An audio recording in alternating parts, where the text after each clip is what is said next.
ਸਤਿ ਸ਼੍ਰੀ ਅਕਾਲ। Punjabi radio USA ਸੁਣ ਰਹੇ ਦੇਖ ਰਹੇ ਸਾਡੇ ਸਾਰੇ ਸਰੋਤਿਆਂ ਤੇ ਦਰਸ਼ਕਾਂ ਨੂੰ ਜੀ ਆਇਆਂ ਨੂੰ। ਸਵਾਗਤ ਹੈ program update America. Harjot Singh ji ਸਵਾਗਤ ਹੈ। ਸਤਿ ਸ਼੍ਰੀ ਅਕਾਲ ਜੀ। ਸਤਿ ਸ਼੍ਰੀ ਅਕਾਲ, ਧੰਨਵਾਦ ਜੀ ਆਇਆਂ ਨੂੰ। ਪੰਜਾਬੀ ਰੇਡੀਓ USA ਦੇ ਜਿੰਨੇ ਵੀ ਸਰੋਤੇ ਸਾਡੇ ਸਾਰੇ ਹੀ AM ਸਟੇਸ਼ਨਸ, FM ਸਟੇਸ਼ਨਸ, ਘਰਾਂ ਦੇ ਵਿੱਚ ਰੇਡੀਓ ਸੈਟਸ ਦੇ ਰਾਹੀਂ, ਟੈਲੀਫੋਨ ਦੇ ਰਾਹੀਂ, ਫੇਸਬੁੱਕ, YouTube ਤੇ ਲਾਈਵ ਦੇਖ ਰਹੇ ਹੋ, ਸੁਣ ਰਹੇ ਹੋ, ਸਾਰਿਆਂ ਨੂੰ ਜੀ ਆਇਆਂ ਨੂੰ ਤੇ ਬਹੁਤ ਹੀ ਪਿਆਰ ਤੇ ਸਤਿਕਾਰ ਭਰੀ ਸਤਿ ਸ਼੍ਰੀ ਅਕਾਲ। ਸਰੋਤਿਓ, ਅੱਜ ਜੁਲਾਈ ਦੀ 1 ਤਰੀਕ ਆ ਤੇ ਦਿਨ ਮੰਗਲਵਾਰ ਆ। ਤੁਹਾਡੇ ਲਈ ਸਵੇਰ ਦਾ ਅਪਡੇਟ ਅਮਰੀਕਾ ਪ੍ਰੋਗਰਾਮ ਲੈ ਕੇ ਹਾਜ਼ਰ ਹੋਏ ਆ। ਸਾਡੇ ਅੱਜ ਦੇ ਇਸ ਪ੍ਰੋਗਰਾਮ ਨੂੰ ਤੁਹਾਡੇ ਸਾਰਿਆਂ ਤੱਕ ਪਹੁੰਚਾਉਣ 'ਚ ਸਹਿਯੋਗ ਕਰਦੇ ਨੇ ਖਾਲਸਾ ਇੰਸ਼ੋਰੈਂਸ ਏਜੰਸੀ, ਜਿਨ੍ਹਾਂ ਦੇ ਕੋਲੋਂ ਹਰ ਇੱਕ ਤਰੀਕੇ ਦੀ ਇੰਸ਼ੋਰੈਂਸ ਤੁਸੀਂ ਕਰਵਾ ਸਕਦੇ ਹੋ। 1992 ਤੋਂ ਇੰਸ਼ੋਰੈਂਸ ਦੇ ਬਿਜ਼ਨਸ ਦੇ ਵਿੱਚ ਨੇ। ਘਰਾਂ ਦੇ ਇੰਸ਼ੋਰੈਂਸ, ਕਾਰਾਂ ਦੇ ਇੰਸ਼ੋਰੈਂਸ, ਆਪਣੀ ਬਿਜ਼ਨਸ ਦੀ ਇੰਸ਼ੋਰੈਂਸ ਕਰਾਉਣ ਦੇ ਲਈ, ਰੈਂਟਲ ਪ੍ਰਾਪਰਟੀਜ਼ ਦੀ ਇੰਸ਼ੋਰੈਂਸ ਕਰਨ ਦੇ ਲਈ ਇਹਨਾਂ ਦੇ ਨਾਲ ਸੰਪਰਕ ਕਰੋ। Health insurance, life insurance, visitor insurance ਲਈ ਵੀ ਕਾਲ ਕਰੋ 4082722500। ਟਿਰਕਿਆਣਾ ਇਮੀਗ੍ਰੇਸ਼ਨ ਲਾ ਫਰਮ, US ਇਮੀਗ੍ਰੇਸ਼ਨ ਦਾ ਹੋਵੇ ਕਿਸੇ ਵੀ ਤਰੀਕੇ ਦਾ ਕੰਮ, ਕਾਲ ਅਟਾਰਨੀ ਜੇ ਟਿਰਕਿਆਣਾ 415 909 0503। Manjeet Singh Kular, Avtar Singh Manzil, Clovis, Satram Singh Sunny Parewal, Yuba City, Lakhbir Singh Samra Texas, Gurmel Singh Laddar Bakersfield, Amarjit Singh Stockton, Grewal travel services Yuba City, tax payroll, visa, OCI card, passport ਦੀਆਂ ਸਰਵਿਸਿਜ਼ ਤੁਸੀਂ ਲੈ ਸਕਦੇ ਹੋ। Call 5307517605। Narinder Singh Indiana, Harjit Singh Lathrop, Gurmel ਬਾਸੀਐਲ ਗਰੋਵ, ਊੜਾ ਡੈਟ ਲੀਫ ਵਾਲੇ ਨਰਮਲ ਸਿੰਘ ਮਾਨ, ਇਕਨੋਮਿਕ ਹਾਰਡਸ਼ਿਪ ਹੈ, ਬੈਂਕਰਪਸੀ ਤੋਂ ਬਚਣਾ ਆ। Call 8888889914। Harnek Singh Pabla, ਰੈਂਟਨ Washington, Talwinder Singh Gill, Raminder Basra, Binder Dhaliwal, Major Singh Sidhu Bakersfield, Baljinder Nijjar Woodland, Paramjit Singh Dakha Berkeley. ਇਹਨਾਂ ਸਾਰਿਆਂ ਦਾ ਧੰਨਵਾਦ। ਜੇ ਤੁਸੀਂ ਵੀ ਇਸ ਪ੍ਰੋਗਰਾਮ ਨੂੰ ਸਪਾਂਸਰ ਕਰਨਾ ਚਾਹੁੰਦੇ ਹੋ, ਸੰਪਰਕ ਕਰ ਸਕਦੇ ਹੋ 408 722 7698 ਦੇ ਉੱਤੇ। ਜੀ, ਅੱਜ ਦੀਆਂ ਖਬਰਾਂ ਵੱਲ ਚਲੀਏ ਤੇ ਜੋ ਪ੍ਰੈਜ਼ੀਡੈਂਟ ਡੋਨਲਡ ਟਰੰਪ ਉਹਨਾਂ ਦਾ ਬਿਗ ਬਿਊਟੀਫੁਲ ਬਿੱਲ ਹੈਗਾ, ਉਹ ਸੈਨੇਟ ਦੇ ਵਿੱਚ ਨੈਰੋਲੀ ਪਾਸ ਹੋ ਗਿਆ ਕੁਝ ਮਿੰਟ ਪਹਿਲਾਂ ਹੀ। 3-4 ਮਿੰਟ ਪਹਿਲਾਂ ਦੀ ਖਬਰ ਆ। 3 ਰਿਪਬਲਿਕਨਸ ਨੇ ਇਸ ਬਿੱਲ ਦੇ ਅਗੇਂਸਟ ਵੋਟ ਪਾਈ ਹੈਗੀ ਆ। ਸੈਨੇਟ ਵੋਟੇ ਰਾਮਾ ਜੋ ਟੈਕਸ ਤੇ ਸਪੈਂਡਿੰਗ ਬਿੱਲ ਹੈਗਾ, ਕਹਿੰਦੇ ਪਈ ਇਹਦਾ ਪਿਛਲੇ ਕਈ ਘੰਟਿਆਂ ਤੋਂ ਲਗਾਤਾਰ ਜਿਹੜਾ ਕਸ਼ਮਕਸ਼ ਚੱਲ ਰਹੀ ਸੀ। ਜੌਨ ਬਰਾਸੋ ਤੇ ਲੀਜ਼ਾ ਮਰਕੌਕਸੀ ਜੋ ਅਲਾਸਕਾ ਦੇ ਹੈਗੇ ਆ, ਉਹਨਾਂ ਨੇ ਜਿਹੜੀ ਆ ਇਹਦੇ ਅਗੇਂਸਟ ਵੋਟ ਪਾਈ ਹੈਗੀ ਆ। ਸੋ ਪਰ ਬਿੱਲ ਜਿਹੜਾ ਆ ਉਹ ਆਲਰੇਡੀ ਪਾਸ ਹੋ ਗਿਆ ਹੈਗਾ।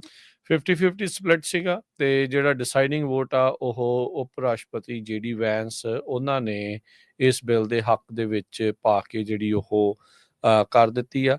ਸੋ ਇਹ ਜਿਹੜਾ ਬਜਟ ਰੀਕਨਸੀਲੀਏਸ਼ਨ ਬਿੱਲ ਸੀਗਾ, ਜਿਸ ਦੇ ਵਿੱਚ ਸਿੰਪਲ ਮੈਜੋਰਿਟੀ ਦੀ ਜ਼ਰੂਰਤ ਹੁੰਦੀ ਆ।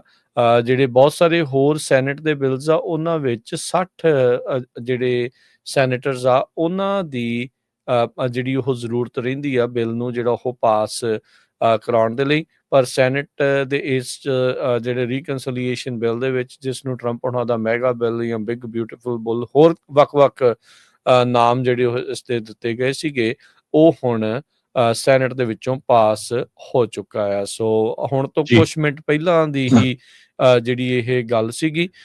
ਤੇ ਇਸ ਟੈਕਸ ਤੇ ਇਮੀਗ੍ਰੇਸ਼ਨ ਦੀਆਂ ਇਸ ਦੇ ਵਿੱਚ ਕਾਫੀ ਜ਼ਿਆਦਾ ਇਸ ਦੇ ਵਿੱਚ ਚੀਜ਼ਾਂ ਜਿਹੜੀਆਂ ਉਹ ਹੈਗੀਆਂ ਆ। ਸੋ ਇਸੇ ਮਾਮਲੇ ਦੇ ਵਿੱਚ ਕੱਲ ਵੀ ਆਪਾਂ ਜ਼ਿਕਰ ਕਰ ਰਹੇ ਸੀ ਹਰਜੋਤ ਸਿੰਘ ਜੀ ਵੀ ਕਿਸ ਤਰੀਕੇ ਦੇ ਨਾਲ ਈਲੋਨ ਮਸਕ ਨੇ ਇਸ ਦੇ ਉਲਟ ਵੀ ਜਿਹੜਾ ਬੋਲਿਆ ਸੀ, ਉਹ ਵੀ ਤੁਹਾਨੂੰ ਦੱਸਾਂਗੇ ਵੀ ਜਿਹੜੀ ਲੜਾਈ ਟਰੰਪ ਤੇ ਮਸਕ ਦੀ ਆ ਉਹ ਕਿੱਥੇ ਤੱਕ ਜਿਹੜੀ ਉਹ ਪਹੁੰਚੀ ਹੈ, ਦੁਬਾਰਾ ਸ਼ੁਰੂ ਹੋਈ ਹੈ ਜਾਂ ਕੀ ਹੋ ਰਿਹਾ ਆ, ਉਹਦੇ ਬਾਰੇ ਵੀ ਚਰਚਾ ਜਿਹੜੀ ਉਹ ਕਰਦੇ ਆ। ਸੋ ਇਮੀਗ੍ਰੇਸ਼ਨ ਦੀਆਂ ਇਸ ਦੇ ਵਿੱਚ multi billion, hundreds of billions of dollar ਜਿਹੜੇ ਆ ਇਮੀਗ੍ਰੇਸ਼ਨ ਐਨਫੋਰਸਮੈਂਟ ਡੈਪੂਟੇਸ਼ਨ ਐਫਰਟਸ ਦੇ ਲਈ ਜਿਹੜੇ ਆ ਇਸ ਬਿੱਲ ਦੇ ਵਿੱਚ ਪਾਸ ਜਿਹੜੇ ਉਹ ਹੋਏ ਆ।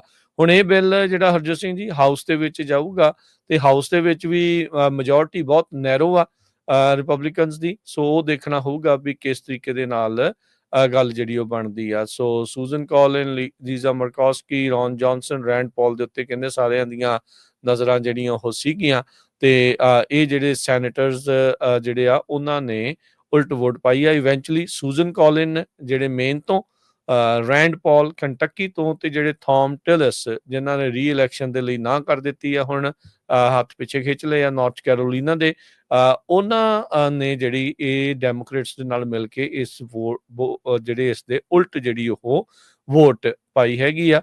ਪਰ ਕਿਉਂਕਿ ਵਾਈਸ ਪ੍ਰੈਜ਼ੀਡੈਂਟ ਰਿਪਬਲਿਕਨ ਆ ਤੇ ਜਿਹੜੀ ਡਿਸਾਈਡਿੰਗ ਵੋਟ ਆ ਉਹ ਉਹਨਾਂ ਦੀ ਬਣੀ ਤੇ ਇਹ ਜਿਹੜਾ ਬਿੱਲ ਆ ਹੁਣ ਸੈਨੇਟ ਦੇ ਵਿੱਚੋਂ ਪਾਸ ਹੋ ਚੁੱਕਾ ਹੈਗਾ ਆ। ਜੀ ਮੈਂ ਪਹਿਲਾਂ ਲੀਜ਼ਾ ਮਰਕੌਕਸੀ ਦਾ ਕਹਿਤਾ ਸੀ ਅਲਾਸਕਾ ਵਾਲੇ, ਪਰ ਉਹ ਉਹਨਾਂ ਨੇ ਹੱਕ 'ਚ ਵੋਟ ਪਾਈ ਆ। ਉਹਨਾਂ ਨੇ ਹੱਕ ਸੋ ਜਿਸ ਤਰ੍ਹਾਂ ਤੁਸੀਂ ਦੱਸਿਆ 3 ਸੈਨੇਟਰਸ ਜੋ ਆ ਉਹਨਾਂ ਨੇ ਇਹਦੇ ਜਿਹੜੀ ਅਗੇਂਸਟ ਵੋਟ ਪਾਈ ਹੈਗੀ ਆ।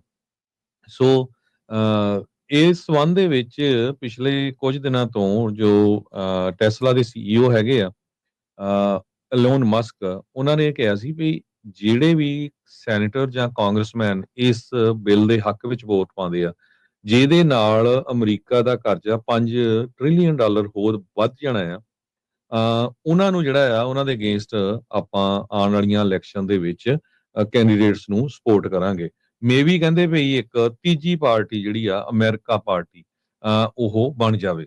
ਅੱਜ ਨਿਊਯਾਰਕ ਟਾਈਮ ਨੇ ਵੀ ਕਾਫੀ ਵੱਡਾ ਆਰਟੀਕਲ ਲਿਖਿਆ ਵੀ ਬਿਲੀਨੀਅਰ ਤੇ ਫਾਰਮਰ ਟਰੰਪ ਉਹਨਾਂ ਦੇ ਜਿਹੜੇ ਸਾਬਕਾ ਐਡਵਾਈਜ਼ਰ ਆ, ਉਹਨਾਂ ਨੇ ਇਹ ਕਿਹਾ ਵੀ ਜੇ ਬਿੱਲ ਪਾਸ ਹੋ ਗਿਆ, ਜੋ ਕਿ ਆਲਰੇਡੀ ਪਾਸ ਹੋ ਚੁੱਕਾ ਹੈ ਸੈਨੇਟ 'ਚ, ਸੋ ਹੁਣ ਕਾਂਗਰਸ 'ਚ ਦੇਖਦੇ ਆ, ਤੇ ਉਹ ਨਵੀਂ ਪਾਰਟੀ ਨੂੰ ਜਿਹੜਾ ਅਮਰੀਕਾ ਪਾਰਟੀ ਨੂੰ ਕ੍ਰੀਏਟ ਕਰਨਗੇ। ਇਲੋਨ ਮਸਕ ਸਾਊਥ ਅਫਰੀਕਾ ਦੇ ਬੌਰਨ ਤੇ ਅਮਰੀਕਨ ਸਿਟੀਜ਼ਨ ਆ ਬਾਈ ਨੈਚੁਰਲਾਈਜੇਸ਼ਨ। ਉਹ ਪ੍ਰੈਜ਼ੀਡੈਂਟ ਨਹੀਂ ਬਣ ਸਕਦੇ, ਪਰ ਬਾਕੀ ਜਿਹੜਾ ਪ੍ਰੈਜ਼ੀਡੈਂਟ ਤੋਂ ਬਿਨਾਂ ਸੈਨੇਟਰ ਜਾਂ ਕਾਂਗਰਸਮੈਨ ਜਾਂ ਪਾਰਟੀ ਜਿਹੜੀ ਆ ਉਹ ਬਣਾ ਸਕਦੇ ਹੈਗੇ ਆ। 220 ਮਿਲੀਅਨ ਫਾਲੋਅਰਸ ਹੈਗੇ ਆ ਉਹਨਾਂ ਦਾ ਜਿਹੜਾ ਐਕਸ ਹੈਗਾ ਆ, ਜੋ ਸਾਬਕਾ ਪਹਿਲਾਂ ਜਿਹਨੂੰ ਟਵਿੱਟਰ ਕਿਹਾ ਜਾਂਦਾ ਸੀ। ਸੋ ਉਹਨਾਂ ਦੇ ਕੋਲ ਇਹ ਹਥਿਆਰ ਹੈਗਾ ਮੀਡੀਆ ਦਾ, ਹਰ ਰੋਜ਼ ਕੁਛ ਨਾ ਕੁਛ ਜਿਹੜੀ ਨਵੀਂ ਗੱਲ ਉਹ ਛੱਡ ਸਕਦੇ ਆ। ਤੁਸੀਂ ਦੇਖੋ ਵੀ 6 ਮਹੀਨਿਆਂ ਦੇ ਵਿੱਚ 6 ਵੀ ਨਹੀਂ 5 ਮਹੀਨੇ ਹੀ ਹੋਏ ਆ ਜਿਨ੍ਹਾਂ ਦੇ ਵਿੱਚ ਟਰੰਪ ਹੋਣਾ ਦੀ ਇਲੋਨ ਮਸਕ ਦੇ ਨਾਲ ਅਣਬਣ ਹੋ ਗਈ ਹੈਗੀ ਆ। $300 ਮਿਲੀਅਨ ਜਿਹੜਾ ਆ ਡੋਨੇਟ ਕੀਤਾ ਸੀ ਇਲੋਨ ਮਸਕ ਨੇ 2024 ਦੀਆਂ ਇਲੈਕਸ਼ਨਸ ਦੇ ਵਿੱਚ ਰਿਪਬਲਿਕਨਸ ਕੈਂਡੀਡੇਟਸ ਨੂੰ, ਤੇ ਤਾਂ ਕਿ ਜਿਹੜੇ ਟਰੰਪ ਹੋਣਾ ਦੀ ਪਾਰਟੀ ਆ ਤੇ ਪ੍ਰੈਜ਼ੀਡੈਂਟ ਟਰੰਪ ਹੋਣੀ ਪ੍ਰੈਜ਼ੀਡੈਂਟ ਬਣ ਸਕਣ, ਉਹ ਜਿੱਤ ਸਕਣ। ਹੁਣ ਜਦੋਂ ਉਹਨਾਂ ਨੇ ਇਹ ਸਾਰਾ ਕੁਝ ਕਹਿ ਦਿੱਤਾ ਵੀ ਜੋ ਇਹ ਬਿੱਲ ਆ ਬਿਲਕੁਲ ਗਲਤ ਹੈਗਾ ਆ, ਇਹਦੇ ਨਾਲ ਕਰਜ਼ਾ ਵਧਣਾ ਆ, ਤੇ ਟਰੰਪ ਹੁਣੀ ਇਹ ਕਹਿੰਦੇ ਆ ਵੀ ਜੇ ਮੇਰਾ ਲੱਗੇ ਮੌਕਾ ਤੇ ਮੈਂ ਇਲੋਨ ਮਸਕ ਨੂੰ ਸਾਊਥ ਅਫਰੀਕਾ ਨੂੰ ਡਿਪੋਰਟ ਕਰ ਦੂੰਗਾ। ਸੋ ਉਹਨਾਂ ਨੇ ਇਹ ਕਿਹਾ ਆ ਵੀ ਜਿਹੜੀ ਡੋਜ ਡਿਪਾਰਟਮੈਂਟ ਆ, ਡਿਪਾਰਟਮੈਂਟ ਆਫ ਗਵਰਨਮੈਂਟ ਐਫੀਸ਼ੀਐਂਸੀ ਦੀ, ਜੋ ਟਰੰਪ ਹੋਣਾ ਨੇ ਕਿਹਾ ਸੀ ਵੀ ਬਣਾਓ, ਤੇ ਜਿਸ ਨੂੰ ਹੈਡ ਕੀਤਾ ਸੀ ਇਲੋਨ ਮਸਕ ਨੇ, ਉਹ ਤੋਂ ਬਾਅਦ ਉਸਨੂੰ ਘਾਟਾ ਵੀ ਕਾਫੀ ਪਿਆ ਤੇ ਬਹੁਤ ਜਗ੍ਹਾ ਦੇ ਉੱਤੇ ਉਹਨਾਂ ਨੇ ਕੱਟਸ ਵੀ ਕੀਤੇ। ਹੁਣ ਟਰੰਪ ਹੁਣੀ ਇਹ ਕਹਿੰਦੇ ਆ ਵੀ ਡੋਜ ਨੂੰ ਹੀ, ਜੋ ਇਹ ਡਿਪਾਰਟਮੈਂਟ ਆ, ਇਹਨਾਂ ਨੂੰ ਹੀ ਇਲੋਨ ਮਸਕ ਨੂੰ ਜਿਹੜੀਆਂ ਸਬਸਿਡੀਆਂ ਮਿਲੀਆਂ ਆ ਉਹ ਸਾਰੀਆਂ ਦੇਖਣੀਆਂ ਚਾਹੀਦੀਆਂ ਹੈਗੀਆਂ। ਉਸ ਤੋਂ ਬਾਅਦ ਅੱਜ ਟੈਸਲਾ ਨੂੰ ਇੱਕ ਹੋਰ ਝਟਕਾ ਲੱਗ ਗਿਆ, ਕਿਉਂਕਿ ਜਦੋਂ ਹੀ ਇਹ ਹੁਣ ਲੜਾਈ ਕਹਿੰਦੇ ਤੇਜ਼ ਹੋ ਗਈ ਹੈਗੀ ਆ ਟਰੰਪ ਤੇ ਇਲੋਨ ਮਸਕ ਦੇ ਵਿੱਚ, ਤੇ 6% ਜਿਹੜਾ ਸਟਾਕ ਆ ਟੈਸਲਾ ਦਾ ਡਾਊਨ ਚਲਾ ਗਿਆ। $15 ਜਿਹੜਾ ਉਹ ਡਿੱਗ ਚੁੱਕਾ, ਤਕਰੀਬਨ 5% ਇਸ ਟਾਈਮ $302 ਦੇ ਉੱਤੇ ਚੱਲ ਰਿਹਾ। ਤੁਸੀਂ ਜਿਹੜੇ ਨਾਲ ਲਾਈਵ ਜਿਹੜੀ ਸਟ੍ਰੀਮ ਚੱਲ ਰਹੀ ਆ ਉਹਦੇ ਉੱਤੇ ਦੇਖ ਸਕਦੇ ਆ। ਈਲੋਨ ਮਸਕ ਨੇ ਇੱਕ ਹੋਰ ਇਸ ਦੇ ਵਿੱਚ ਵੈਲਿਡ ਪੁਆਇੰਟ ਵੀ ਜਿਹੜਾ ਉਹ ਚੱਕਿਆ। ਦੇਖੋ ਹਰਜੋਤ ਸਿੰਘ ਜੀ, ਲੋਕਾਂ ਦੇ ਲਈ ਜਿਹੜੇ ਇਮੋਸ਼ਨਸ ਬੜੇ ਜਿਹੜੇ ਆ ਉਤਾਰ ਚੜਾਅ ਵਾਲੇ ਜਿਹੜੇ ਆ ਉਹ ਚੱਲ ਰਹੇ, ਜਿਹਨੂੰ ਐਬ ਐਂਡ ਫਲੋ ਜਿੱਦਾਂ ਉਹ ਕਹਿੰਦੇ ਹੁੰਦੇ ਆ, ਵੀ ਕਈ ਵਾਰੀ ਬੰਦੇ ਮਸਕ ਦੇ ਉਲਟ ਹੋਏ ਹੁੰਦੇ ਆ। ਹੁਣ ਲੋਕਾਂ ਨੂੰ ਵੀ ਪਤਾ ਨਹੀਂ ਲੱਗ ਰਿਹਾ ਕਿਹਦੇ ਹੱਕ 'ਚ ਖੜਨਾ ਕਿਹਦੇ ਉਲਟ ਖੜਨਾ। ਪਰ ਇਹਦੇ ਵਿੱਚ ਇੱਕ ਜਿਹੜਾ ਮੁੱਦਾ ਈਲੋਨ ਮਸਕ ਨੇ ਨਾਲ ਇੱਕ ਹੋਰ ਚੱਕਿਆ, ਕਹਿੰਦੇ ਵੀ ਜਦੋਂ ਕੰਟੈਂਪਟ ਆਫ ਕੋਰਟ ਹੁੰਦਾ, ਯਾਨੀ ਕਿ ਕੋਰਟ ਦੇ ਆਦੇਸ਼ਾਂ ਦੀ ਜਦੋਂ ਉਲੰਘਣਾ ਹੁੰਦੀ ਆ ਜਾਂ ਕੋਰਟ ਦੀ ਬੇਇੱਜ਼ਤੀ ਇੱਕ ਹਿਸਾਬ ਦੇ ਨਾਲ ਕੀਤੀ ਜਾਂਦੀ ਆ, ਤੇ ਉਹਦੀ ਐਨਫੋਰਸਮੈਂਟ ਕੀਤੀ ਜਾਂਦੀ ਡਿਪਾਰਟਮੈਂਟ ਆਫ ਜਸਟਿਸ ਦੇ ਦੁਆਰਾ, ਵੀ ਹਾਂ ਉਹਨਾਂ ਲੋਕਾਂ ਨੂੰ ਪ੍ਰੋਸੀਕਿਊਟ ਕੀਤਾ ਜਾਵੇ, ਉਹਨਾਂ ਨੂੰ ਸਜ਼ਾ ਦਵਾਈ ਜਾਵੇ। ਇਸ ਬਿੱਲ ਦੇ ਵਿੱਚ ਉਸ ਐਨਫੋਰਸਮੈਂਟ ਦੀ ਫੰਡਿੰਗ ਹੀ ਚੱਕ ਦਿੱਤੀ ਗਈ ਆ। ਸੋ ਮਤਲਬ ਵੀ ਅਦਾਲਤ ਦੀ, ਜੇ ਤੁਸੀਂ ਅਦਾਲਤ ਦੀ ਆਦੇਸ਼ਾਂ ਦੀ ਉਲੰਘਣਾ ਕਰਦੇ ਆ, ਉਹਨਾਂ ਦੇ ਹੁਕਮਾਂ ਦੀ ਉਲੰਘਣਾ ਕਰਦੇ ਆ, ਤਾਂ ਮਤਲਬ ਤੁਹਾਨੂੰ ਕੁਛ ਵੀ ਜਿਹੜਾ ਉਹ ਹੋਊਗਾ ਨਹੀਂ। ਮੁੱਦਾ ਇਹਨਾਂ ਨੇ ਇਹ ਜਿਹੜਾ ਰਿਮੂਵਲ ਲਿਆਂਦੀ ਸੀ ਫੰਡਿੰਗ ਕਰਨ ਦੇ ਲਈ, ਵੀ ਜਿਹੜੇ ਇਲੀਗਲ ਇਮੀਗ੍ਰੈਂਟਸ ਆ ਉਹ ਅਦਾਲਤ ਦੇ ਵਿੱਚ ਨਾ ਜਾ ਸਕਣ, ਜਾਂ ਜਿਹੜੇ ਇਹਨਾਂ ਨੇ ਚੱਕ ਕੇ ਬਾਹਰ ਸਿੱਟੇ ਆ ਵੀ ਉਹਨਾਂ ਨੂੰ ਵਾਪਸ ਲਿਆਉਣ ਦੇ ਲਈ ਅਦਾਲਤ ਜੇ ਸਾਨੂੰ ਕੁਝ ਕਹਿੰਦੀ ਹੈ ਤੇ ਅਸੀਂ ਕੁਝ ਨਹੀਂ ਕਰਦੇ, ਤਾਂ ਉਹਦਾ ਕੋਈ ਫਿਰ ਸਾਨੂੰ ਕੋਈ ਡਰ ਖਤਰਾ ਜਿਹੜਾ ਨਹੀਂ ਹੋਊਗਾ। ਪਰ ਇਹ ਇੱਕ ਅਨੇਬਲ ਕਰਦਾ ਹੈ ਕਹਿੰਦੇ ਵੀ abuse of powers by the president. Elon Musk ਨੇ ਜਿਹੜਾ ਹੁਣ ਇਸ ਦੇ ਉੱਤੇ ਟਵਿੱਟਰ ਦੇ ਉੱਤੇ, ਐਕਸ ਦੇ ਉੱਤੇ ਜਿਹੜੀ ਹੁਣ ਪੋਲਿੰਗ ਜਿਹੜੀ ਉਹ ਕਰਾ ਰਿਹਾ ਆ, ਤੇ ਜਿਹੜੇ ਈਲੋਨ ਮਸਕ ਦੇ ਸਾਥੀ ਆ ਉਹ ਕਹਿੰਦੇ ਵੀ ਹਾਂ ਵੀ ਇਹ ਤਾਂ ਬਹੁਤ ਖਤਰਾ ਆ ਫਿਊਚਰ ਦੇ ਲਈ, ਇਸ ਦੇ ਵਿੱਚ ਬਹੁਤ ਜ਼ਿਆਦਾ ਖਤਰਾ ਹੈਗਾ ਆ। ਸੋ ਬਹੁਤ ਕੁਝ ਜਿਹੜਾ ਇਸ ਟਾਈਮ ਚੱਲ ਰਿਹਾ। ਬਿਗ ਬਿਊਟੀਫੁਲ ਬਿੱਲ ਦੇ ਜਿਹੜੇ 900 ਤੋਂ 1000 ਪੇਜ ਆ, ਉਸ ਦੇ ਵਿੱਚ ਕਈ ਚੀਜ਼ਾਂ ਜਿਹੜੀਆਂ ਹਰਜੋਤ ਸਿੰਘ ਜੀ ਲੁਕਾ ਛੁਪਾ ਕੇ ਜਿਹੜੀਆਂ ਉਹ ਨਾਲ ਘੱਲੀਆਂ ਜਾਂਦੀਆਂ ਆ।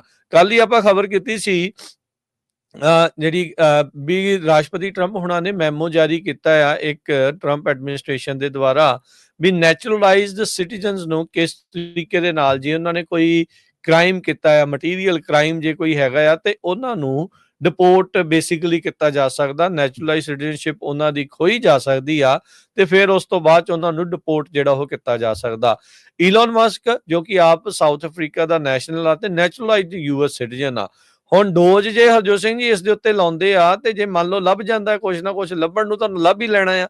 ਜਦੋਂ ਈਲੋਨ ਮਸਕ ਨੇ ਹਵਾ ਦੇ ਵਿੱਚ ਚੀਜ਼ਾਂ ਜਿਹੜੀਆਂ ਉਹ ਲੱਭਦੀਆਂ ਸੀ ਉਹਨੇ ਆਪ, ਤੇ ਇਹਦੇ ਉਲਟ ਵੀ ਲੱਭ ਹੀ ਲੈਣਗੇ। ਇਹ ਤੇ ਇਹਨੂੰ ਪਤਾ ਹੀ ਆ ਵੀ ਕਿੱਦਾਂ ਇਹਨਾਂ ਦੀ ਪਾਰਟੀ ਜਿਹੜੀ ਉਹ ਕੰਮ ਇਸ ਟਾਈਮ ਉੱਤੇ ਕਰ ਰਹੀ ਆ, ਤੇ ਜੇ ਉਹਦੇ ਵਿੱਚ ਮਟੀਰੀਅਲ ਲਾਈ ਜਿਹੜੀਆਂ ਉਹ ਲੱਭਦੀਆਂ ਆ, ਵੇਸਟ, ਫਰਾਡ ਤੇ ਉਹ ਸਾਰਾ ਕੁਛ, ਤਾਂ ਉਹਦੇ ਬਾਰੇ ਜਿਹੜਾ ਉਹ ਹੁਣ ਦੇਖਣਾ ਹੋਊਗਾ ਵੀ ਕੀ ਇਹਨੂੰ ਨੈਚੁਰਲਾਈਜ਼ ਸਿਟੀਜ਼ਨਸ਼ਿਪ ਇਸ ਦੀ ਖਤਰੇ 'ਚ ਜਿਹੜੀ ਉਹ ਪੈ ਜਾਊਗੀ। ਟਰੰਪ ਹੁਣਾਂ ਦਾ ਇੱਕ ਚੀਜ਼ ਹੈਗੀ ਆ ਵੀ ਜਿਹਦੇ ਨਾਲ ਉਹ ਗੁੱਸੇ ਹੋ ਜਾਂਦੇ ਆ, ਉਹ ਮਨੀ ਜਿਹੜੀ ਉਹਦੀ ਖੋਹ ਲੈਣੀ ਆ। ਇਹ ਹੁਣ ਸਮਝ ਨਹੀਂ ਆਉਂਦੀ ਵੀ ਕੀ ਸਿਰਫ ਤੇ ਸਿਰਫ ਟਰੰਪ ਨੂੰ ਖੁਸ਼ੀ ਜਿਹੜਾ ਉਹ ਰੱਖਣਾ ਜਿਹੜਾ ਉਹ ਚਾਹੀਦਾ ਆ, ਤਾਂ ਹੀ ਜਿਹੜੀ ਗੱਲ ਬਣਦੀ ਹੈ। ਕੀ ਉਹਦੇ ਨਾਲ ਕਿਸੇ ਤਰੀਕੇ ਦਾ ਕੋਈ ਕਿਸੇ ਪਾਸੇ ਤੁਸੀਂ ਆਰਗੂਮੈਂਟ ਨਹੀਂ ਕਰ ਸਕਦੇ, ਜਾਂ ਕਿਸੇ ਚੀਜ਼ ਦੇ ਉਲਟ ਜਿਹੜਾ ਉਹ ਨਹੀਂ ਹੋ ਸਕਦੇ? ਇਹ ਵੀ ਇੱਕ ਲੋਕਾਂ ਦੇ ਲਈ ਬੜੀ ਇੱਕ ਚੁਣੌਤੀ ਵਾਲੀ ਗੱਲ ਬਣ ਗਈ ਆ। ਜਿਹੜੇ ਪੋਲੀਟੀਸ਼ੀਅਨ ਖਾਸ ਕਰਕੇ ਰਿਪਬਲਿਕਨ ਪਾਰਟੀ ਚੋਂ ਜੇ ਇਹਨਾਂ ਦੇ ਬਿੱਲ ਦੇ ਉਲਟ ਵੋਟ ਪਾਉਂਦੇ ਆ, ਤੇ ਕਹਿੰਦੇ ਵੀ ਤੇਰੇ ਉਲਟ ਆਪਾਂ ਬੰਦਾ ਹੀ ਜਿਹੜਾ ਉਹ ਨਵਾਂ ਜਿਹੜਾ ਉਹ ਖਿਲਾਰ ਦੇਣਾ ਆ, ਚਾਹੇ ਉਹ ਬੰਦੇ ਦੀ ਗੱਲ ਸਹੀ ਆ ਜਾਂ ਗਲਤ ਆ, ਜਿਸ ਤਰੀਕੇ ਦੇ ਨਾਲ ਮਰਜ਼ੀ ਜਿਹੜੀ ਉਹ ਹੈਗੀ ਆ। ਸੋ ਈਲੋਨ ਮਸਕ ਜਿਹੜਾ ਟੋਪੀਆਂ ਪਾ ਕੇ ਘੁੰਮਦਾ ਸੀਗਾ ਇੱਕ ਟਾਈਮ ਦੇ ਉੱਤੇ ਵਾਈਟ ਹਾਊਸ 'ਚ, Trump was right about everything. ਹੁਣ ਇਹ ਵੀ ਦੇਖਿਆ ਜਾਵੇ ਵੀ ਕੀ ਹੁਣ ਟਰੰਪ ਇਸ ਬਿੱਲ ਦੇ ਹਿਸਾਬ ਦੇ ਨਾਲ ਸਭ ਕੁਝ ਰਾਈਟ ਆ? ਹੁਣ ਜੇ ਈਲੋਨ ਮਸਕ ਦੇ ਐਂਗਲ ਤੋਂ ਦੇਖਿਆ ਜਾਵੇ ਤਾਂ ਉਹ ਤਾਂ ਇਸ ਨੂੰ ਗਲਤ ਜਿਹੜਾ ਉਹ ਕਰ ਰਹੇ ਹੈਗੇ ਆ। ਸੋ ਟਰੰਪ ਹੁਣਾਂ ਨੇ ਵੀ ਪੁਸ਼ਬੈਕ ਕੀਤਾ ਜਿਹੜਾ ਟਰੁਥ ਸੋਸ਼ਲ ਦੇ ਉੱਤੇ, ਵੀ ਜਿਹੜਾ ਟੈਸਲਾ ਦਾ CEO ਆ ਉਹ ਇਸ ਲਈ ਨਾਰਾਜ਼ ਆ ਵੀ ਜਿਹੜਾ EV ਦਾ ਮੈਂਡੇਟ ਆ ਉਸ ਨੂੰ ਮੈਂ ਐਲੀਮੀਨੇਟ ਜਿਹੜਾ ਆ ਉਹ ਕਰ ਰਿਹਾ ਆ, ਤੇ ਕਹਿੰਦੇ ਇਹਦੇ ਨਾਲ Elon would have to close up shop and head back to South Africa, ਵੀ ਆਪਣੀ ਦੁਕਾਨ ਬੰਦ ਕਰਕੇ ਇਸ ਨੂੰ ਸਾਊਥ ਅਫਰੀਕਾ ਦੇ ਵਿੱਚ ਜਾਣਾ ਚਾਹੀਦਾ ਆ। ਉਹ ਮਾਗਾ ਦੇ ਜਿਹੜੇ ਮੈਂਬਰ ਸੀਗੇ ਉਹ ਈਲੋਨ ਮਸਕ ਦਾ ਮਨੀ ਯੂਜ਼ ਕਰਨਾ ਚਾਹੁੰਦੇ ਸੀਗੇ, ਉਹ ਉਹਨਾਂ ਨੇ ਯੂਜ਼ ਕੀਤੀ, ਤੇ ਉਹਨਾਂ ਦਾ ਆਪਣਾ ਇਹ ਪੱਕੀ ਜਿਹੜੀ ਇਸ ਦੇ ਵਿੱਚ ਗੱਲ ਸੀਗੀ, ਉਹ ਕਹਿੰਦੇ ਸੀ ਵੀ ਮਨੀ ਯੂਜ਼ ਕਰੋ ਤੇ ਇਸ ਨੂੰ ਜਿਹੜਾ ਹੁਣ ਲਾਂਭੇ ਕਰ ਦੇਣਾ ਜਿਹੜਾ ਉਹ ਚਾਹੀਦਾ ਆ, ਜਿਸ ਦੇ ਵਿੱਚ ਬੈਨਨ ਜਿਹੜੇ ਬ੍ਰਾਈਟ ਬਾਰਟ ਵਾਲਾ ਜਿਹੜਾ ਬੈਨਨ ਆ ਉਹ ਮੁੱਖ ਤੌਰ ਦੇ ਉੱਤੇ ਇਸ ਚੀਜ਼ ਦੇ ਵਿੱਚ ਜਿਹੜਾ ਉਹ ਬੋਲ ਰਿਹਾ ਸੀ। ਇਸ ਤੋਂ ਇਲਾਵਾ ਈਲੋਨ ਮਸਕ ਦੀ ਪਹਿਲਾਂ ਵੀ ਮਾਗਾ ਦੇ ਹੋਰ ਮੈਂਬਰਸ ਦੇ ਨਾਲ, ਸਪੋਰਟਰਸ ਦੇ ਨਾਲ ਜਿਹੜੀ ਆ ਤਲਖੀ ਆ ਜਾਂ ਤੂੰ ਮੈਂ ਇੱਕ ਹਿਸਾਬ ਦੇ ਨਾਲ ਆਨਲਾਈਨ ਵੀ ਹੁੰਦੀ ਰਹੀ ਹੈਗੀ ਆ। ਬਹੁਤ ਸਾਰੇ ਜਿਹੜੇ ਟਰੰਪ ਦੇ ਕੈਬਨਿਟ ਦੇ ਮੈਂਬਰਸ ਨੇ, ਅੰਦਰੂਨੀ ਜਿਹੜੀਆਂ ਰਿਪੋਰਟਾਂ ਜਿਹੜੀਆਂ ਇਹ ਦੱਸਦੀਆਂ ਆ ਵੀ ਕਾਫੀ ਤਲਖੀ ਜਿਹੜੀ ਇਹਨਾਂ ਦੀ ਮੀਟਿੰਗਸ ਦੇ ਵਿੱਚ ਹੁੰਦੀ ਰਹੀ ਆ। ਅਨਇਲੈਕਟਡ ਬੰਦਾ ਜਿਹੜਾ ਕੈਬਨਿਟ ਮੀਟਿੰਗਸ ਜਿਹੜੀਆਂ ਉਹ ਅਟੈਂਡ ਕਰਦਾ ਰਿਹਾ, ਤੇ ਅੱਜ ਉਸੇ ਹੀ ਕੈਬਨਿਟ ਦੇ ਪ੍ਰਧਾਨ ਦਾ, ਪ੍ਰੈਜ਼ੀਡੈਂਟ ਦਾ ਜਿਹੜਾ ਗੁੱਸੇ ਦਾ ਵੀ ਸਾਹਮਣਾ ਜਿਹੜਾ ਹੁਣ ਈਲੋਨ ਮਸਕ ਨੂੰ ਕਰਨਾ ਪਿਆ ਆ। ਈਲੋਨ ਮਸਕ ਨੇ ਜਿਹੜੇ ਟਵੀਟੋ ਟਵੀਟੀ ਜਿਹੜਾ ਚੱਲ ਰਿਹਾ ਸੀ ਉਹਦੇ ਵਿੱਚ ਕਿਹਾ ਵੀ so tempting to escalate this, so tempting but I will refrain for now. ਕਹਿੰਦਾ ਵੀ ਮੇਰਾ ਮਨ ਤੇ ਕਰ ਰਿਹਾ ਆ ਵੀ ਇਸ ਦਾ ਜਵਾਬ ਜਿਹੜਾ ਮੈਂ ਹੋਰ ਦਵਾਂ, ਵੀ ਟੈਂਪਟ ਮੈਂ ਹੋ ਰਿਹਾ ਆ, ਪਰ ਹਾਲ ਦੀ ਘੜੀ ਮੈਂ ਜਿਹੜਾ ਉਹ ਰੁਕਿਆ ਜਿਹੜਾ ਉਹ ਰਹੂੰਗਾ। ਸੋ ਫਲੋਰੀਡਾ ਦੇ ਵਿੱਚ ਜਿਹੜਾ ਐਲੀਗੇਟਰ ਅਲਕਾਟਰਾਜ਼ ਵਿਜ਼ਿਟ ਕਰਨ ਗਏ ਡੋਨਲਡ ਟਰੰਪ ਆ, ਜਿਸ ਨੂੰ ਬਹੁਤ ਸਾਰੇ ਲੋਕ ਕੰਸੈਂਟਰੇਸ਼ਨ ਕੈਂਪ ਦੇ ਤੌਰ ਦੇ ਉੱਤੇ ਆਖਦੇ ਆ ਵੀ ਇਹ ਹੁਣ ਨਵੇਂ ਅਮਰੀਕਾ ਦੇ ਵਿੱਚ ਇਦਾਂ ਦੇ ਕੰਸੈਂਟਰੇਸ਼ਨ ਕੈਂਪ ਜਿਹੜੇ ਹੋਣਗੇ। ਉੱਥੇ ਉਹਨਾਂ ਨੇ ਫਲੋਰੀਡਾ ਦੇ ਵਿੱਚ ਈਲੋਨ ਮਸਕ ਦੇ ਉੱਤੇ ਇਸ ਤਰੀਕੇ ਦੇ ਨਾਲ ਗੁੱਸਾ ਜਿਹੜਾ ਆ ਉਹ ਝਾੜਿਆ, ਜਿੱਦਾਂ ਹਰਜੋਤ ਜੀ ਨੇ ਪਹਿਲਾਂ ਮੈਂਸ਼ਨ ਕੀਤਾ ਵੀ if DOGE looks at Musk we have we are going to save a fortune. So ਇਹਦੇ ਵਿੱਚ ਹਰਜੋਤ ਸਿੰਘ ਜੀ ਯਾਦ ਹੋਣਾ ਜਿਹੜੇ ਬਹੁਤ ਸਾਰੀਆਂ ਮਹਿਕਮਿਆਂ ਦੇ ਹੈੱਡ ਜਿਹੜੇ ਆ ਮਸਕ ਨੇ ਲਾਏ ਸੀ ਜਦੋਂ ਡੌਜ ਦੇ ਉੱਤੇ ਸੀ, ਬਹੁਤ ਸਾਰੀਆਂ ਸੰਸਥਾਵਾਂ ਨੂੰ ਜਿਹੜਾ ਉਹ ਡੈਡ ਜਿਹੜਾ ਇਹਨੇ ਕੀਤਾ ਸੀ, ਬੰਦ ਜਿਹੜਾ ਉਹ ਕੀਤਾ ਸੀ, ਜਿਨ੍ਹਾਂ ਵਿੱਚ ਇਸ ਦੀ ਇਨਵੈਸਟੀਗੇਸ਼ਨ ਕਹਿੰਦੇ ਚੱਲ ਰਹੀ ਸੀ, ਤੇ ਇਵੈਂਚੁਅਲੀ ਜਿਹੜੇ ਟੈਂਡਰ ਟੂੰਡਰ ਦਾ ਵੀ ਜਿਹੜਾ ਬਹੁਤ ਰੌਲਾ ਪਿਆ ਸੀ, ਲੋਕੀ ਕਹਿੰਦੇ ਸੀ ਵੀ ਬਲੇਟੈਂਟ ਕਰਪਸ਼ਨ ਜਿਹੜੀ ਉਹ ਚੱਲ ਰਹੀ ਆ। ਸੋ ਹੁਣ ਉਸੇ ਹੀ ਗੁੱਸੇ ਦਾ, ਉਸੇ ਹੀ ਡੌਜ ਦਾ ਖੁਦ ਡੌਜ ਮੇਕਰ ਨੂੰ ਜਿਹੜਾ ਉਹ ਸਾਹਮਣਾ ਕਰਨਾ ਪੈ ਸਕਦਾ ਆ। ਜੀ ਬਿਲਕੁਲ। ਪ੍ਰੈਜ਼ੀਡੈਂਟ ਡੋਨਲਡ ਟਰੰਪ ਹੁਣੀ ਫਲੋਰੀਡਾ ਦੇ ਵਿੱਚ ਜਿਹੜੀ ਇੱਕ ਨਵੀਂ ਐਲੀਗੇਟਰ ਅਲਕਾਟਰਾਜ਼ ਜੇਲ੍ਹ ਬਣਾਈ ਆ। ਇਹ ਜੇਲ੍ਹ ਆ, ਜੇਲ੍ਹ ਦੇ ਆਲੇ ਦੁਆਲੇ ਪਾਣੀ ਆ ਤੇ ਪਾਣੀ ਦੇ ਵਿੱਚ ਜਿਹੜੇ ਆ ਮਗਰਮੱਛ ਹੈਗੇ ਆ, ਐਲੀਗੇਟਰਸ ਹੈਗੇ ਆ। ਸੋ ਟਰੰਪ ਉਹਨਾਂ ਨੇ ਇਹ ਕਿਹਾ ਵੀ ਬੜੀ ਬਿਊਟੀਫੁਲ ਹੈਗੀ ਆ। ਤੇ ਜਦੋਂ ਫਲੋਰੀਡਾ ਦੇ ਗਵਰਨਰ ਰੌਨ ਡਿਸੈਂਟਿਸ ਨੂੰ ਜਰਨਲਿਸਟ ਨੇ ਪੁੱਛਿਆ ਵੀ ਕਦੋਂ ਲੋਕ ਇੱਥੇ ਆਣੇ ਸ਼ੁਰੂ ਹੋਣਗੇ, ਕਦੋਂ ਚੈੱਕ ਇਨ ਕਰਨਗੇ ਰੂਮਸ ਦੇ ਵਿੱਚ, ਉਹ ਕਹਿੰਦਾ ਵੀ ਹੋਟਲ ਤਾਂ ਨਹੀਂ ਹੈਗਾ ਇਹ ਤੇ ਨਾ ਹੀ ਰੂਮ ਹੈਗੇ ਆ, ਪਰ ਕੱਲ ਤੋਂ ਆਣੇ ਜਿਹੜੇ ਆ ਇੱਥੇ ਕੈਦੀ ਸ਼ੁਰੂ ਹੋ ਜਾਣਗੇ। ਇਸੇ ਤਰ੍ਹਾਂ ਸੈਕਟਰੀ ਜੋ ਨੋਏਮ ਆ ਉਹਨਾਂ ਨੇ ਵੀ ਇਹ ਕਿਹਾ ਵੀ ਵਿਦਿਨ 24 ਆਵਰਸ। ਸੋ ਇਸ ਫੈਸਿਲਿਟੀ ਵੱਲ ਦੇਖਦੇ ਹੋਏ ਟਰੰਪ ਉਹਨਾਂ ਨੇ ਇਹ ਕਿਹਾ ਵੀ ਇਦਾਂ ਦੀ ਫੈਸਿਲਿਟੀ ਤਾਂ ਪੂਰੇ ਅਮਰੀਕਾ ਦੇ ਵਿੱਚ ਬਣਨੀਆਂ ਚਾਹੀਦੀਆਂ ਤਾਂ ਲੋਕ ਡਰਦੇ ਮਾਰੇ ਆਪਣੇ ਆਪ ਨੂੰ ਸੈਲਫ ਰਿਪੋਰਟ ਕਰ ਲੈਣ। ਤੇ ਸਾਨੂੰ ਸਿਕਿਉਰਿਟੀ ਵੀ ਨਹੀਂ ਬਾਹਲੀ ਚਾਹੀਦੀ, ਕਿਉਂਕਿ ਜੇ ਬਾਹਰ ਛਾਲ ਮਾਰੂਗੇ ਤਾਂ ਬਾਹਰ ਜਿਹੜੇ ਐਲੀਗੇਟਰਸ ਹੈਗੇ ਆ ਉਹਨਾਂ ਨੂੰ ਖਾ ਲੈਣਗੇ। ਸੋ ਇਦਾਂ ਦੀਆਂ ਜਿਹੜੀਆਂ ਜੇਲ੍ਹਾਂ ਆ ਹੁਣ ਤੁਸੀਂ ਇੱਥੋਂ ਅੰਦਾਜ਼ਾ ਲਾ ਰਹੇ ਹੋ ਅਮਰੀਕਾ ਦੇ ਵਿੱਚ ਬਣ ਜਾ ਰਹੀਆਂ। ਸੋ ਪਹਿਲੀ ਜੇਲ੍ਹ ਇਹ ਐਲੀਗੇਟਰ ਅਲਕਾਟਰਾਜ਼ ਫਲੋਰੀਡਾ 'ਚ ਬਣੀ ਆ। ਸੈਨ ਫਰਾਂਸਿਸਕੋ ਵਾਲੀ ਜਿਹੜੀ ਜੇਲ੍ਹ ਅਲਕਾਟਰਾਜ਼ ਆ ਉਹਦੇ ਬਾਰੇ ਵੀ ਜਿਹੜੀ ਗੱਲਬਾਤ ਚੱਲ ਰਹੀ ਆ। ਪਹਿਲਾਂ ਟਰੰਪ ਉਹਨਾਂ ਨੇ ਕਿਹਾ ਸੀ ਵੀ ਇਸ ਨੂੰ ਵੀ ਅਸੀਂ ਜਿਹੜਾ ਆ ਵਰਤਾਂਗੇ ਜਿਹੜੇ ਇਲੀਗਲ ਲੋਕ ਆ ਉਹਨਾਂ ਨੂੰ ਫੜ ਕੇ ਉੱਥੇ ਰੱਖਣ ਦੇ ਲਈ। ਜੀ, ਅਗਲੀ ਜਿਹੜੀ ਹਰਜੋਤ ਸਿੰਘ ਜੀ ਗੱਲ ਕਰਦੇ ਜਾਈਏ, ਮਿਲਟਰੀ ਨੇ ਰਿਕੁਐਸਟ ਕੀਤਾ ਆ ਵੀ ਜਿਹੜੇ ਨੈਸ਼ਨਲ ਗਾਰਡਸ ਲਾਏ ਹੋਏ ਆ ਕੈਲੀਫੋਰਨੀਆ ਦੇ ਵਿੱਚ, ਉਹਨਾਂ ਵਿੱਚੋਂ 200 ਜਿਹੜੇ ਟਰੂਪਸ ਆ ਉਹਨਾਂ ਨੂੰ ਵਾਪਸ ਬੁਲਾ ਲਿਆ ਜਾਵੇ, ਪੁੱਲ ਕਰ ਲਿਆ ਜਾਵੇ। ਟੌਪ ਜਿਹੜੇ ਮਿਲਟਰੀ ਕਮਾਂਡਰ ਇਨ ਚੀਫ ਚਾਰਜ ਹੈਗੇ ਨੇ ਟਰੂਪਸ ਦੇ, ਜਿਹੜੇ ਡਿਪਲੋਏ ਕੀਤੇ ਗਏ ਆ ਲਾਸ ਐਂਜਲਸ ਦੇ ਵਿੱਚ, ਜੋ ਕਿ ਉੱਥੇ ਆਈਸ ਦੇ ਉਲਟ ਰੇਡਸ ਦੇ ਉਲਟ ਜਿਹੜੇ ਪ੍ਰੋਟੈਸਟ ਚੱਲ ਰਹੇ ਸੀ ਉਹਨਾਂ ਦੇ ਪ੍ਰੋਟੈਸਟ ਨੂੰ ਰੋਕਣ ਦੇ ਲਈ, ਥੰਮਣ ਦੇ ਲਈ ਜਿਹੜੇ ਉਹ ਲਾਏ ਗਏ ਸੀ। ਉਹਨਾਂ ਨੇ ਡਿਫੈਂਸ ਸੈਕਟਰੀ ਪੀਟ ਹੈਗਸੈਥ ਨੂੰ ਜਿਹੜਾ ਉਹ ਮੰਗ ਕੀਤੀ ਆ ਵੀ ਜਿਹੜੇ 200 ਉਹ ਉੱਥੇ ਘੱਲੇ ਹੋਏ ਆ, 700 ਤੋਂ ਵੱਧ ਜਿਹੜੇ ਉਹਨਾਂ ਨੇ ਘੱਲੇ ਸੀ, ਸੌਰੀ 700 ਕਿਉਂ 4000 ਸੌਰੀ ਜਿਹੜੇ ਉੱਥੇ ਉਹਨਾਂ ਨੇ ਘੱਲੇ ਸੀਗੇ, ਵੀ ਉਹਨਾਂ 'ਚ 200 ਜਿਹੜੇ ਆ ਉਹ ਵਾਪਸ ਸੱਦ ਲਏ ਜਿਹੜੇ ਉਹ ਜਾਣ। ਸੋ ਇਹ ਜਿਹੜੇ ਐਸੋਸੀਏਟ ਪ੍ਰੈਸ ਆ ਉਹਨਾਂ ਨੇ ਇਸ ਦੇ ਬਾਰੇ ਜਾਣਕਾਰੀ ਦਿੱਤੀ ਹੈ, ਦੋ ਜਿਹੜੇ ਯੂਐਸ ਦੇ ਅਫੀਸ਼ੀਅਲ ਆ ਉਹਨਾਂ ਦੇ ਹਵਾਲੇ ਦੇ ਨਾਲ। ਸੋ 4000 ਕੈਲੀਫੋਰਨੀਆ ਦੇ ਨੈਸ਼ਨਲ ਗਾਰਡ ਉਹ ਤੇ 800 ਐਕਟਿਵ ਡਿਊਟੀ ਮਰੀਨਸ ਉਹ ਗਵਰਨਰ ਨਿਊਸਮ ਦੀਆਂ ਇੱਛਾਵਾਂ ਦੇ ਉਲਟ ਲਾਸ ਐਂਜਲਸ ਦੇ ਵਿੱਚ ਆਈਸ ਦੇ ਉਲਟ ਹੋ ਰਹੇ ਪ੍ਰੋਟੈਸਟ ਨੂੰ ਰੋਕਣ ਦੇ ਲਈ ਉਹਨਾਂ ਨੇ ਲਗਾਏ ਗਏ ਸੀਗੇ। ਸੋ ਫੈਡਰਲ ਟਰੂਪਸ ਦੀ ਜਿਹੜੀ ਡੋਮੈਸਟਿਕ ਡਿਪਲੋਇਮੈਂਟ ਆ ਉਸ ਦੇ ਕਈ ਲੀਗਲ ਜਿਹੜੇ ਸਵਾਲ ਕਹਿੰਦੇ ਵੀ ਉਹ ਉੱਠੇ ਹੈਗੇ ਨੇ, ਪਰ ਹੁਣ ਕੈਲੀਫੋਰਨੀਆ ਤੋਂ ਇਹਨਾਂ ਨੂੰ ਵਾਪਸ ਸੱਦਿਆ ਜਾ ਰਿਹਾ ਆ। ਕੈਲੀਫੋਰਨੀਆ ਦੇ ਵਿੱਚ ਜਿੱਦਾਂ ਆਪਾਂ ਕੱਲ ਸ਼ਾਮ ਦੀਆਂ ਖਬਰਾਂ 'ਚ ਦੱਸ ਰਹੇ ਸੀ ਵੀ 3-4 ਅੱਗਾਂ ਆਲਰੇਡੀ ਜਿਹੜੀਆਂ ਉਹ ਲੱਗੀਆਂ ਆ, ਤੇ ਗਵਰਨਰ ਨਿਊਸਮ ਕਹਿ ਰਿਹਾ ਵੀ ਜਿਹੜੇ ਨੈਸ਼ਨਲ ਗਾਰਡਸ ਹੁੰਦੇ ਆ ਉਹ ਹੁਣ ਅੰਡਰਸਟਾਫਡ ਨੇ, ਉਹ LA ਦੇ ਵਿੱਚ ਪ੍ਰੋਟੈਸਟ ਡਿਪਲੋਇਮੈਂਟ ਤੇ ਲਾਏ ਗਏ ਆ, ਤੇ ਯੂਜਲੀ ਇਹਨਾਂ ਨੈਸ਼ਨਲ ਗਾਰਡਸ ਦੀ ਜਿਹੜੀ ਵਰਤੋਂ ਆ ਫਾਇਰਸ ਨੂੰ ਫਾਈਟ ਕਰਨ ਦੇ ਲਈ ਵਰਤੀ ਜਾਂਦੀ ਹੈਗੀ ਆ। US ਨਦਰਨ ਕਮਾਂਡ ਦੇ ਹੈਡ ਜਨਰਲ ਗ੍ਰੈਗਰੀ ਗੁਲੀਅਟ ਉਹਨਾਂ ਨੇ ਇਹ ਕਮਾਂਡਰ ਹੈਗੇ ਨੇ ਇਸ ਟਰੂਪਸ ਦੇ, ਉਹਨਾਂ ਨੇ ਜਿਹੜੀ ਲਿਖਤੀ ਸਬਮਿਟ ਰਿਕੁਐਸਟ ਆ ਉਹ ਹੈਗਸੈਥ ਹੁਣਾਂ ਨੂੰ ਘੱਲੀ ਆ ਵੀ ਇੱਕ ਜੁਆਇੰਟ ਟਾਸਕ ਫੋਰਸ ਜਿਹੜੀ ਰੈਟਲ ਸਨੇਕ ਕਰਕੇ ਆ, ਜਿਹੜੀ ਕਿ ਕੈਲੀਫੋਰਨੀਆ ਦੇ national guard wildfire unit ਦੇ ਲਈ ਵਰਤੀ ਜਾਂਦੀ ਆ, ਵੀ 200 ਜਾਣੇ ਜਿਹੜੇ ਆ ਉਹਨਾਂ ਨੂੰ ਉੱਥੇ ਵਾਪਸ ਘੱਲਿਆ ਜਿਹੜਾ ਉਹ ਜਾਵੇ। ਜੀ, ਅਗਲੀ ਖਬਰ ਜੋ ਆਪਣੇ ਫੈਡਰਲ ਰਿਜ਼ਰਵ ਬੋਰਡ ਦੇ ਚੇਅਰਮੈਨ ਹੈਗੇ ਜਰੋਮ ਪਾਵਲ, ਉਹਨਾਂ ਦੇ ਸੰਬੰਧ ਦੇ ਵਿੱਚ ਆ। ਪ੍ਰੈਜ਼ੀਡੈਂਟ ਡੋਨਲਡ ਟਰੰਪ ਉਹਨਾਂ ਨੇ ਇੱਕ ਵਾਰੀ ਫੇਰ ਫੈਡਰਲ ਰਿਜ਼ਰਵ ਬੋਰਡ ਦੇ ਚੇਅਰਮੈਨ ਨੂੰ ਅਟੈਕ ਕੀਤਾ ਆ। ਕਹਿੰਦੇ ਭਈ ਕੋਈ ਵੀ ਬੰਦਾ anybody wood B better than ਜੇ ਪਾਵਲ, ਇਹ ਉਹਨਾਂ ਨੇ ਸਟੇਟਮੈਂਟ ਜਾਰੀ ਕੀਤੀ ਹੈ, ਕਿਉਂਕਿ ਉਹਨਾਂ ਦੇ ਉੱਤੇ ਬਹੁਤ ਜ਼ਿਆਦਾ ਪ੍ਰੈਸ਼ਰ ਪਾ ਰਹੇ ਆ ਵੀ ਜਿਹੜਾ ਇੰਟਰਸਟ ਰੇਟ ਆ ਉਹ ਘਟਾਇਆ ਜਾਵੇ। ਉਸ ਸੰਬੰਧ ਦੇ ਵਿੱਚ ਜੋ ਪਾਵਲ ਆ ਉਹਨਾਂ ਨੇ ਇਹ ਕਿਹਾ ਵੀ ਫੈਡਰਲ ਰਿਜ਼ਰਵ ਬੋਰਡ ਨੇ ਹੁਣ ਤੱਕ ਇੱਕ ਵਾਰੀ ਟੈਕਸ ਘਟਾ ਦੇਣਾ ਸੀ, ਜੇ ਟੈਰਿਫ ਵਾਲਾ ਰੌਲਾ ਨਾ ਪੈਂਦਾ। ਕਹਿੰਦੇ ਟੈਰਿਫ ਕਰਕੇ ਜਿਹੜਾ ਇਹ ਸਾਰਾ ਕੁਝ ਹੋਇਆ ਹੈਗਾ, ਉਹਦੇ ਕਰਕੇ ਬਹੁਤ ਜ਼ਿਆਦਾ ਇਕੋਨਮੀ ਦੇ ਉੱਤੇ ਅਸਰ ਪਿਆ ਆ। ਇਸ ਕਰਕੇ ਜੋ ਫੈਡਰਲ ਰਿਜ਼ਰਵ ਬੋਰਡ ਨੇ ਇੰਟਰਸਟ ਰੇਟ ਨਹੀਂ ਘਟਾਇਆ ਤੇ ਨਾਲ ਦੀ ਨਾਲ ਉਹਨਾਂ ਨੇ ਇੰਡੀਕੇਸ਼ਨ ਵੀ ਦਿੱਤੀ ਆ ਭਈ ਹੋ ਸਕਦਾ ਇਸ ਮਹੀਨੇ ਦੇ ਵਿੱਚ, ਜੁਲਾਈ ਦੇ ਵਿੱਚ ਜਿਹੜਾ ਆ ਇੰਟਰਸਟ ਰੇਟ ਘਟਾਇਆ ਜਾ ਸਕੇ, ਮੇਬੀ ਕੁਆਰਟਰ ਪਰਸੈਂਟ ਜੋ ਹੋ ਸਕਦਾ ਹੋਵੇ। ਯੂਰਪੀਅਨ ਸੈਂਟਰਲ ਬੈਂਕ ਦੇ ਫੋਰਮ ਜੋ ਸਿਨਾਤਰਾ ਪੁਰਤਗਾਲ ਦੇ ਵਿੱਚ ਉਹ ਗੱਲਬਾਤ ਇਸ ਟਾਈਮ ਕਰ ਰਹੇ ਸੀ, ਜਿਸ ਟਾਈਮ ਉਹਨਾਂ ਨੇ ਦੱਸਿਆ ਭਈ ਮੇਰਾ ਮੇਨ ਮਕਸਦ ਇਸ ਟਾਈਮ 100% ਫੋਕਸ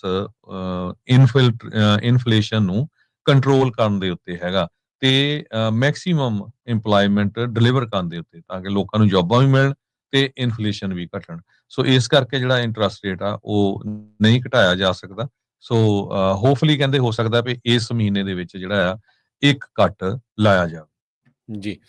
ਤੇ ਹਰਜੋਤ ਸਿੰਘ ਜੀ, ਇੱਕ ਆਪਾਂ ਬ੍ਰੇਕ ਲੈਂਦੇ ਹਾਂ, ਬ੍ਰੇਕ ਤੋਂ ਬਾਅਦ ਮੁੜਦੇ ਹਾਂ ਵਾਪਸ ਤੇ ਹੋਰ ਅਹਿਮ ਖਬਰਾਂ ਦੇ ਉੱਤੇ ਜਿਹੜੀ ਉਹ ਆਪਾਂ ਨਜ਼ਰ ਜਿਹੜੀ ਉਹ ਮਾਰਦੇ ਹਾਂ ਵੀ ਕੀ ਕੁਛ ਹੋਰ ਚੱਲ ਰਿਹਾ। ਆਪਣੇ ਗਵਾਂਢੀ ਮੁਲਕ ਦੀ ਵੀ ਜਿਹੜੀ ਖਬਰ ਆ, ਇੰਡੀਆ ਤੋਂ ਵੀ ਜਿਹੜੀ ਰਾਹ ਦੇ ਚੀਫ ਨੂੰ ਲੈ ਕੇ ਜਿਹੜੀ ਚਰਚਾ ਜੋ ਚੱਲ ਰਹੀ ਆ, ਉਸ ਉੱਤੇ ਵੀ ਆਪਾਂ ਨਜ਼ਰ ਮਾਰਾਂਗੇ।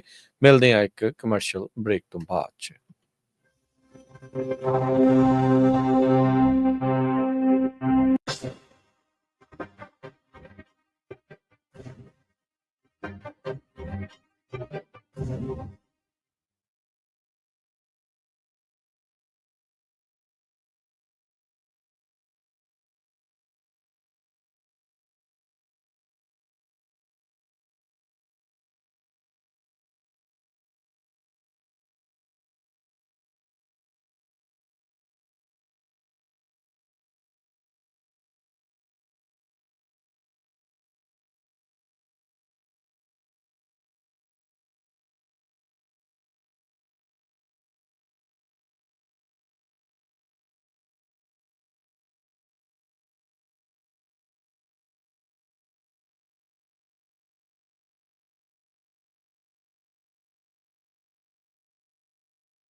ਬ੍ਰੇਕ ਤੋਂ ਬਾਅਦ ਇੱਕ ਵਾਰੀ ਫਿਰ ਆਪ ਸਭ ਦਾ ਸਵਾਗਤ ਹੈ ਸੁਧ ਪ੍ਰੋਗਰਾਮ ਅਪਡੇਟ ਅਮਰੀਕਾ 'ਚ। ਹਰਜੋਤ ਸਿੰਘ ਜੀ ਆਇਆਂ ਨੂੰ ਸਵਾਗਤ ਹੈ। ਸਤਿ ਸ਼੍ਰੀ ਅਕਾਲ।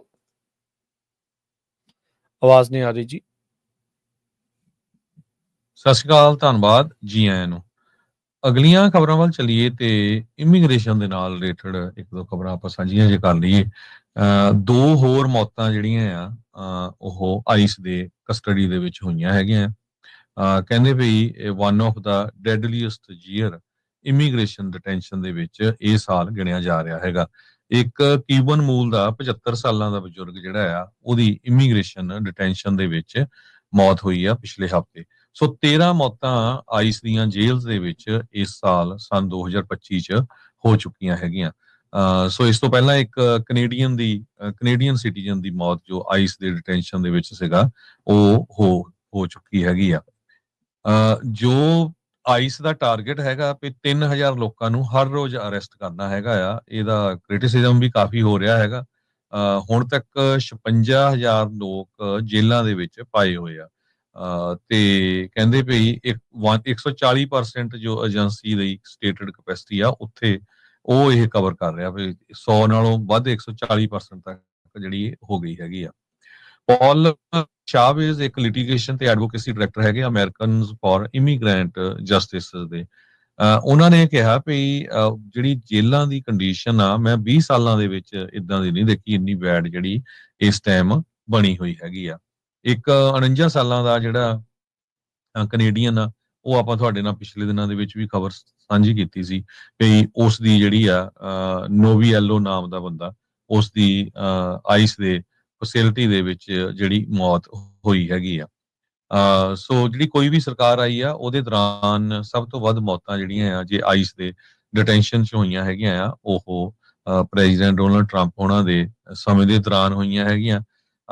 ਜਿਹੜਾ ਨਵਾਂ ਬਿਗ ਐਂਡ ਬਿਊਟੀਫੁਲ ਬਿੱਲ ਆ ਉਹਦੇ ਵਿੱਚ ਟਰੰਪ ਉਹਨਾਂ ਨੇ $350 ਬਿਲੀਅਨ ਪ੍ਰਪੋਜ਼ ਕੀਤਾ ਸੀ ਨੈਸ਼ਨਲ ਸਿਕਿਉਰਿਟੀ ਦੇ ਲਈ ਤੇ ਪਲੱਸ ਪ੍ਰੈਜ਼ੀਡੈਂਟ ਡੋਨਲਡ ਟਰੰਪ ਉਹਨਾਂ ਦਾ ਮਾਸ ਡਿਪੋਰਟੇਸ਼ਨ ਦਾ ਜਿਹੜਾ ਏਜੰਡਾ ਆ ਉਸ ਨੂੰ ਕਵਰ ਕਰਨ ਦੇ ਲਈ। ਸੋ ਹੁਣ ਇਹ ਦੇਖਦੇ ਆ ਵੀ ਜਿਹੜਾ ਨਵਾਂ ਬਿੱਲ ਪਾਸ ਹੋਇਆ ਉਹਦੇ ਵਿੱਚ ਕਿੰਨੇ ਮਨੀ ਜਿਹੜਾ ਆ ਉਹ ਇਸ ਕੰਮ ਦੇ ਲਈ ਜਿਹੜਾ ਸਾਈਨ ਕੀਤਾ ਗਿਆ ਹੈ ਜੀ।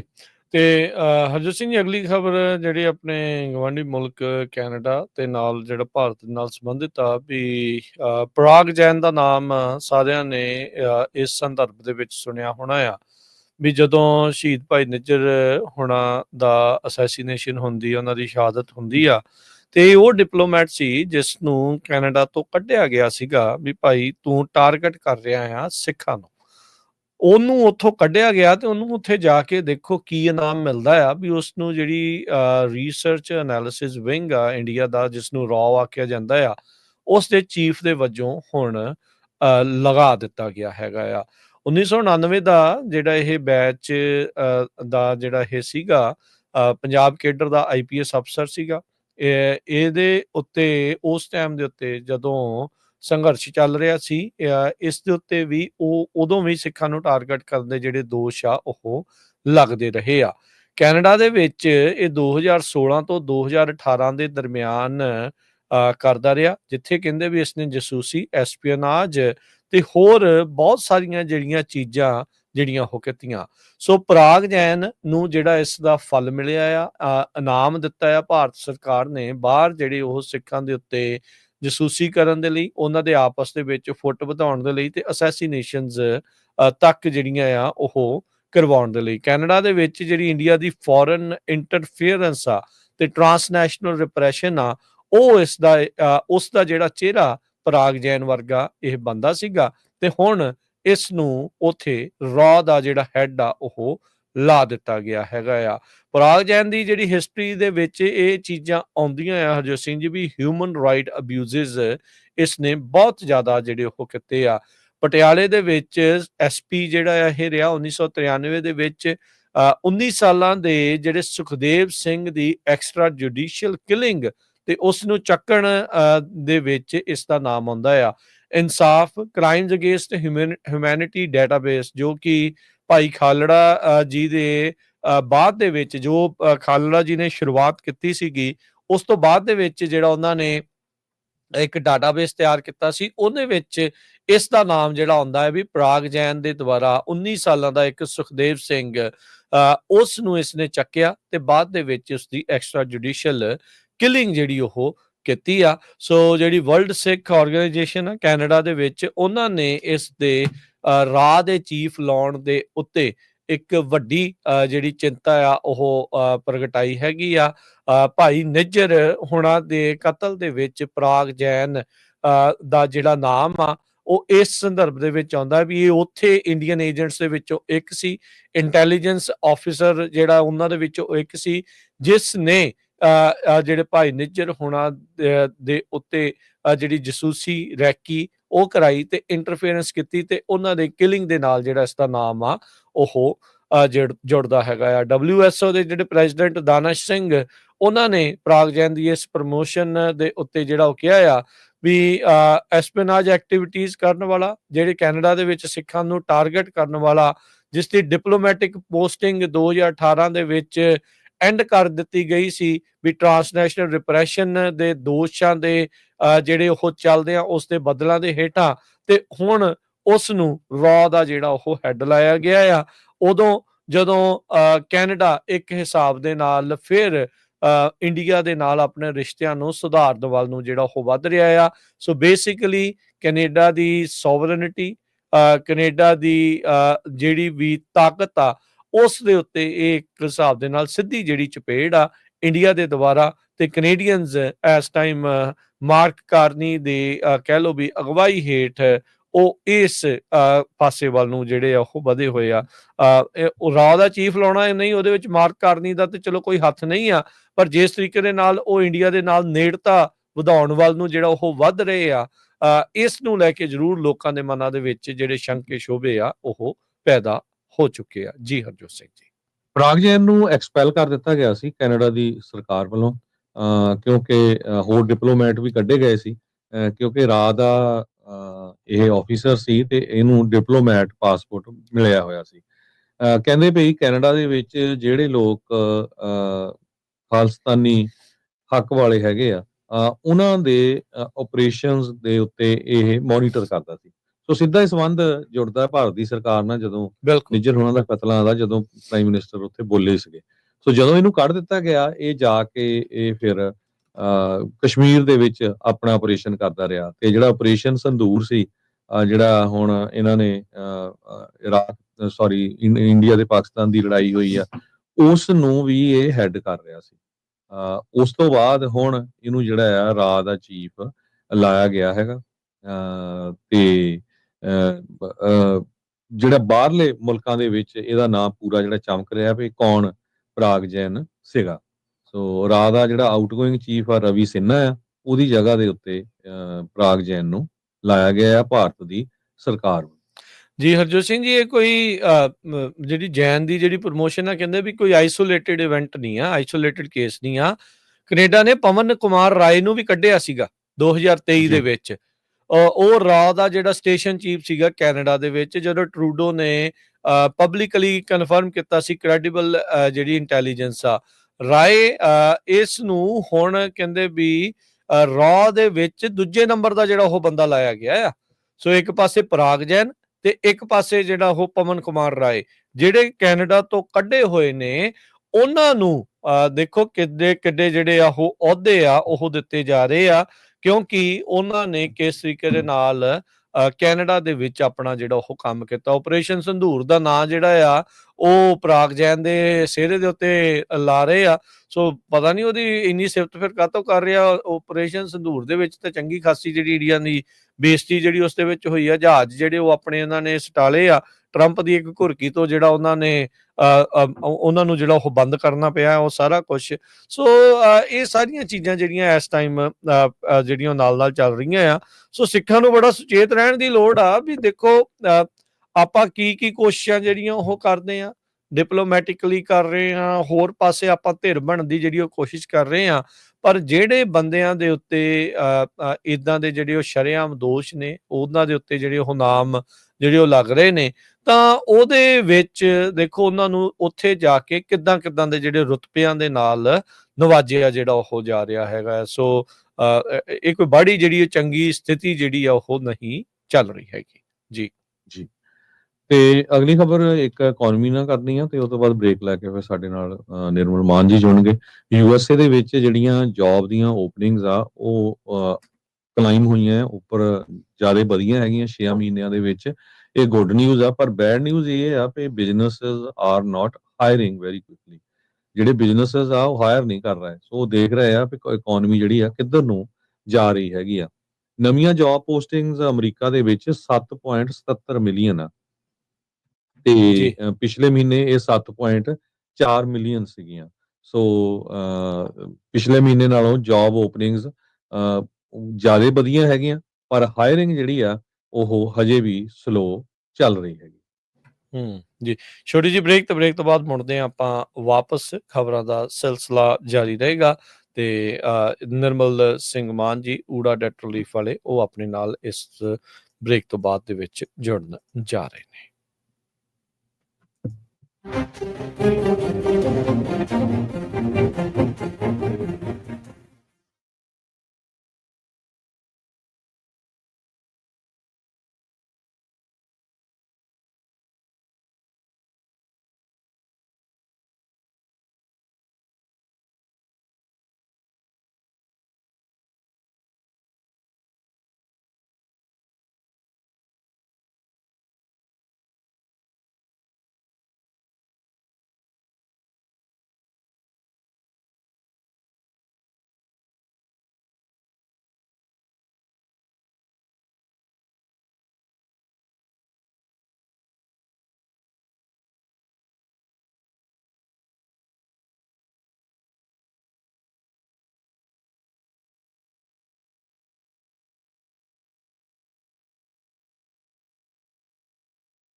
ब्रेक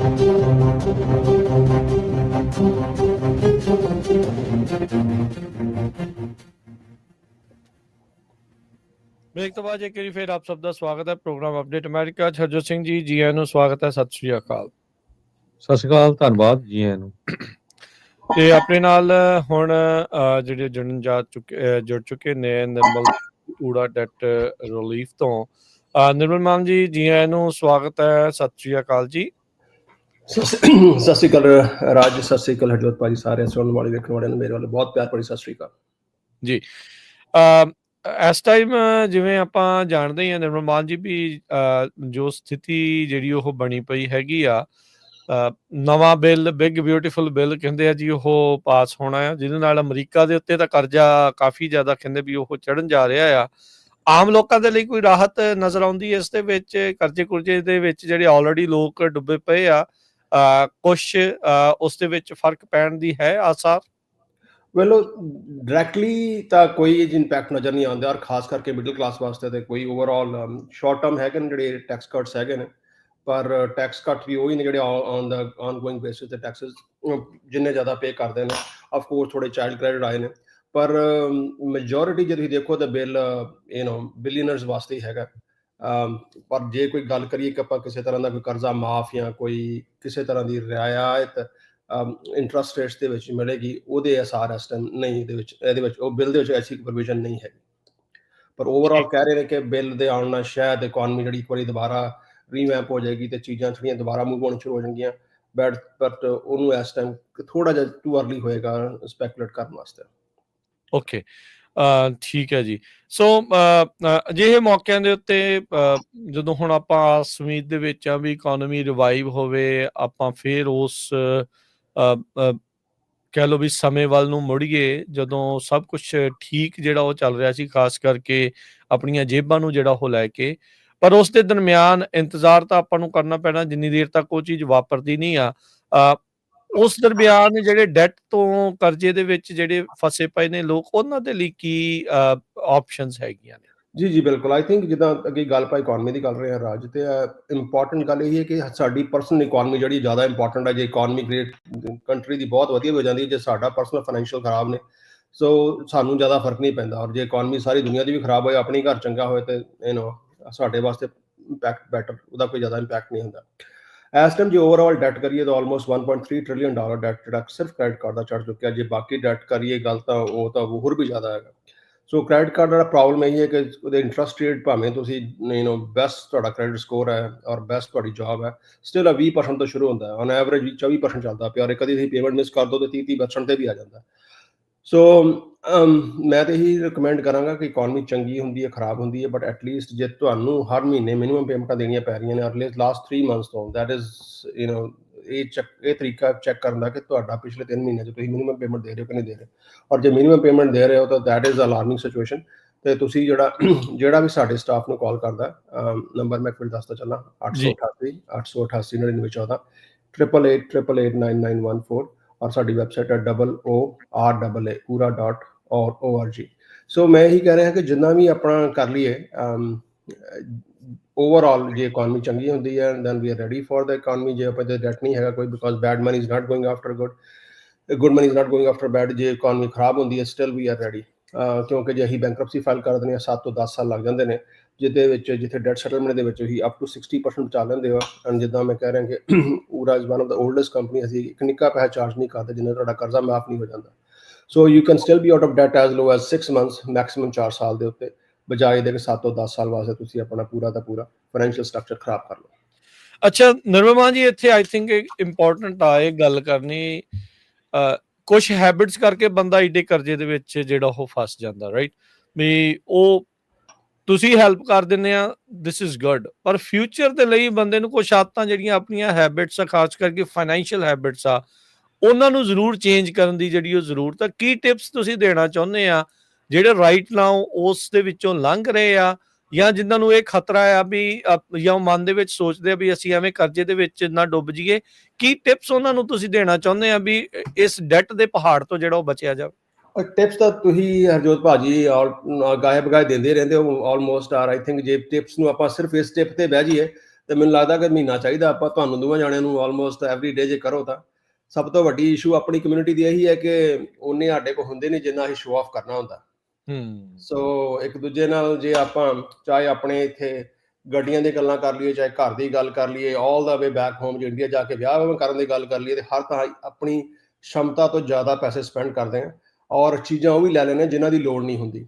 ਔਰ ਇਸ਼ੂ ਜਨਰਲੀ ਇਹ ਹੁੰਦਾ ਕਿ ਜਦੋਂ ਵੀ ਅਸੀਂ ਕ੍ਰੈਡਿਟ ਕਾਰਡ ਸਪੈਂਡ ਕਰਦੇ ਹਾਂ, ਭਾਵੇਂ $2000 ਦਾ ਚਾਰਜ ਕਰੀਏ ਤੇ ਭਾਵੇਂ $50,000 ਦਾ ਕ੍ਰੈਡਿਟ ਕਾਰਡ ਚਾਰਜ ਕਰੀਏ, ਸਾਨੂੰ ਉਸ ਟਾਈਮ ਫੀਲ ਨਹੀਂ ਆਉਂਦੀ ਕਿਉਂਕਿ ਕ੍ਰੈਡਿਟ ਕਾਰਡ ਦਾ ਜਿਹੜਾ ਸਿਸਟਮ ਇੱਦਾਂ ਦਾ ਬਣਿਆ ਹੋਇਆ। ਤੇ ਜੇ ਤਾਂ ਤੁਸੀਂ ਇਸ ਟਾਈਮ ਡੈਟ ਦੇ ਵਿੱਚ ਹੈਗੇ, ਔਰ ਕਈ ਵਾਰ ਅਸੀਂ ਕੀ ਕਰਨ ਲੱਗ ਪੈਂਦੇ ਕਿ ਕ੍ਰੈਡਿਟ ਕਾਰਡ ਦਾ ਕਰਜ਼ਾ ਚੜਿਆ ਹੁੰਦਾ ਤੇ ਅਸੀਂ ਕਹਿੰਦੇ ਕ੍ਰੈਡਿਟ ਕਾਰਡ ਤੇ ਫੁੱਲ ਨੇ, ਹੁਣ ਡੈਬਿਟ ਕਾਰਡ ਕਰਨਾ ਸ਼ੁਰੂ ਕਰ ਦਿਓ, ਜਿਹਦੇ 'ਚ ਹੋਰ ਬੜੇ ਨੁਕਸਾਨ ਨੇ। ਨਾ ਤੁਹਾਡੀ ਚੀਜ਼ ਉੱਤੇ ਇੰਸ਼ੋਰਡ ਹੁੰਦੀ ਹੈ, ਚੀਜ਼ ਉੱਤੇ ਕੋਈ ਫਰਾਡ ਹੋ ਜਾਏ ਤੁਸੀਂ ਉਹਦੇ ਵਾਸਤੇ ਸਿਕਿਉਰ ਨਹੀਂ ਹੈਗੇ।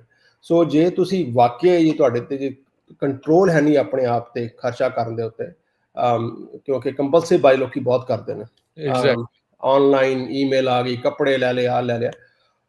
ਸੋ ਜੇ ਤੁਸੀਂ ਕੈਸ਼ ਸਪੈਂਡ ਕਰੋ, ਮਤਲਬ ਜਿੱਥੇ ਤੁਸੀਂ 1000 ਦੇਣ ਲੱਗੇ ਤੁਹਾਨੂੰ 1 ਸੈਕਿੰਡ ਲੱਗਦਾ, ਕ੍ਰੈਡਿਟ ਕਾਰਡ ਦੇ ਉੱਤੇ ਤੁਹਾਨੂੰ 1000 ਦੇ 10 ਨੋਟ ਗਿਣ ਕੇ ਦੇਣੇ ਪੈਣਗੇ, ਤਾਂ things are little more difficult. ਤੇ ਇੱਕ ਇਹ ਤਰੀਕਾ ਹੈਗਾ ਜੇ ਤੁਸੀਂ ਆਪਣਾ ਔਰ ਕੋਸ਼ਿਸ਼ ਕਰੋ ਕਿ ਕ੍ਰੈਡਿਟ ਨੂੰ ਐਜ਼ ਅ ਕ੍ਰੈਡਿਟ ਨਾਲ ਕਨਵੀਨੀਅੰਸ ਯੂਜ਼ ਕਰੋ, ਬਿਕੋਜ਼ ਜੇ ਕ੍ਰੈਡਿਟ ਨੂੰ ਤੁਸੀਂ ਕ੍ਰੈਡਿਟ ਯੂਜ਼ ਕਰਨ ਲੱਗ ਪੈਂਦੇ ਕਿ ਮਿਨੀਮਮ ਪੇਮੈਂਟ 10,000 ਚੁੱਕ ਕੇ ਤੇ 200 ਦੀ ਪੇਮੈਂਟ ਦੇਣੀ ਸ਼ੁਰੂ ਕਰ ਦਿੱਤੀ, ਉਹਨੂੰ ਤਾਂ 40-50 ਸਾਲ ਲੱਗ ਜਾਣੇ। ਤਾਂ I think the best option is ਕਿ ਤੁਸੀਂ ਕਨਵੀਨੀਅੰਸ ਇਹ ਹੈ ਕਿ ਤੁਸੀਂ ਕ੍ਰੈਡਿਟ ਕਾਰਡ ਸਵਾਈਪ ਕੀਤਾ ਤੇ ਹਰ ਮਹੀਨੇ ਜਿੰਨੀ ਤੁਹਾਡੀ ਪੇਮੈਂਟ ਹੈਗੀ ਹੈ ਉਹਨੂੰ ਪੇ ਕਰੀ ਜਾਓ।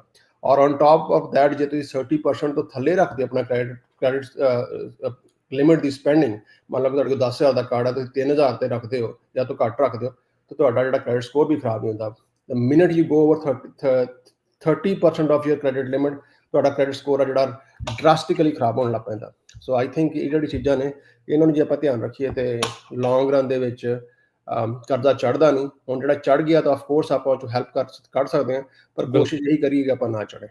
ਜੀ, ਸੋ ਊੜਾ ਡੈਟ ਰਿਲੀਫ ਵਾਲੇ ਦੇ ਨਾਲ ਤੁਸੀਂ ਸੰਪਰਕ ਕਰੋ, ਨਿਰਮਲ ਮਾਨ ਜੀ ਦੇ ਨਾਲ ਤੁਸੀਂ ਕੰਟੈਕਟ ਕਰੋ।